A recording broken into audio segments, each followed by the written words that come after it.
Guys, good morning, good afternoon, good evening, depends on when you get to see this video. So my name is Esohe Esther Idehen, popularly known as the Transformational Goddess. I am a human capital or capacity development expert and an organizational development expert. We're going to be talking about my mental health and I. Now, because mental health concerns every one of us, everybody, we're going to be looking at some of the ways to build your mental muscle. Exciting, yeah?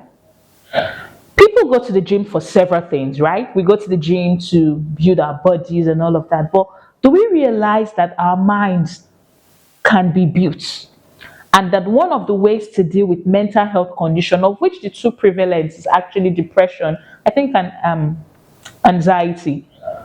One of the ways to be able to deal with it is for you to commit to developing your mental muscles. Don't tell me, ma, the brain is not entirely made up of muscles. I know, right?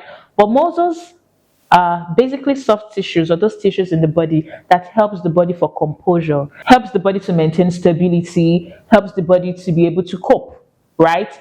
To find balance and all of that.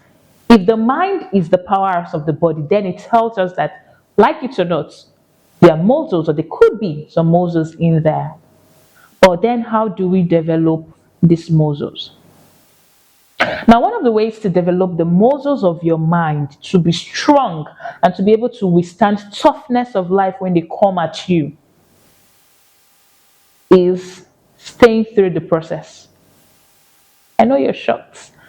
Yes, one of the things you need to do is learning to stay through process. Now, what we see is that we see a couple of people who hurry out of processes. And then processes refers to series of actions or steps that help you to achieve a particular end or a set goal.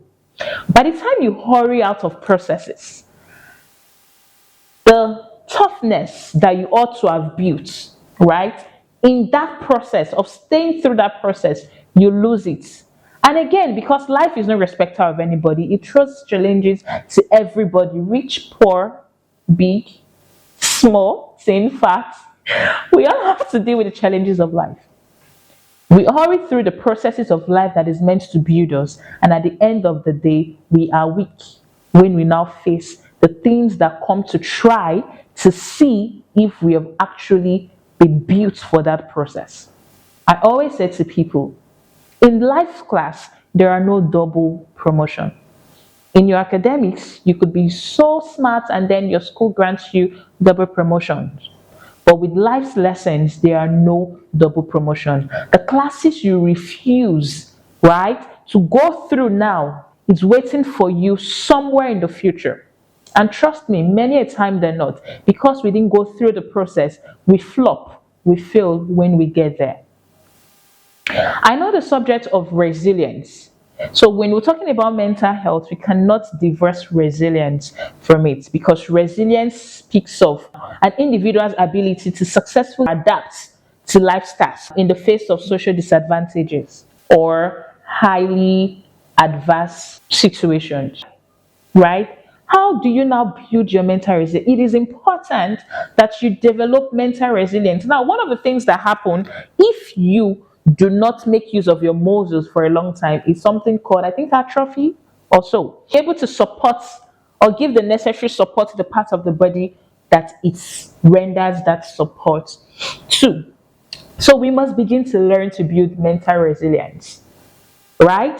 You must begin to learn to build mental resilience, and way of building that is developing your mental muscle.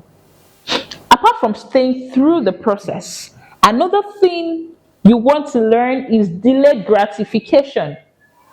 A situation where you're not able to stay through, we have a generation that wants everything. Somebody says an Indomie generation, a microwave generation, that don't understand the grit of setting fire anymore. I hope you understand what I mean by this, right? With delayed gratification is strengthening your mind's muscle, right? That's what it helps you to do. You are not getting it now, but you know that you eventually get it, right? You're not cutting corners to want to get it. It's character development. And yes, all of these things, interact with themselves to help you have a sound mental health. Another thing you want to look at is mindfulness and meditation. Now, this is a very, I don't want to say funny, but it's a subject that every time I have to, deal with this when working with clients, it's usually very funny. Do you know that there are people who cannot hold on to a particular conversation, let's say for 1 hour? What I'm saying to you is that they cannot tax their brain to stay, or their mind to stay on a particular topic for 30 minutes, for 5 minutes, 1 hour. Yeah. And this is what mindfulness is all about, is being able to stay on a particular picture. That's why it always goes together with meditation.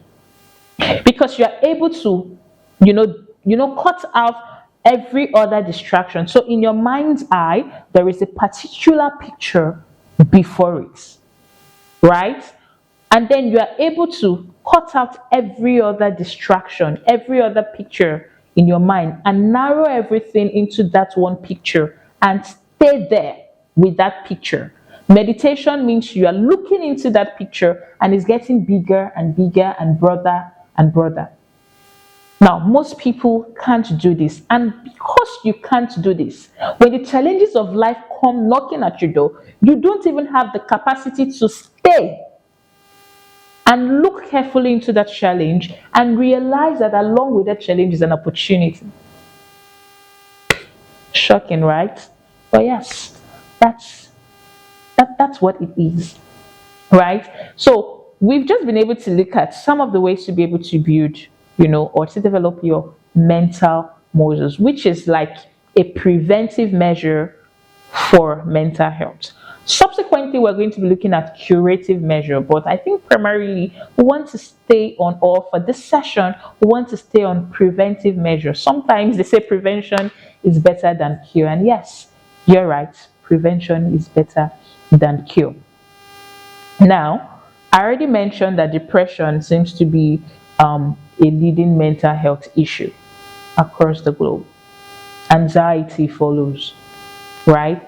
And it is depression that's, depression or anxiety that's not being able to, people are not able to, deal with this, that eventually leads to the final, like the ultimate, what we want to look at it as the ultimate mental health disability, which is like suicide, right?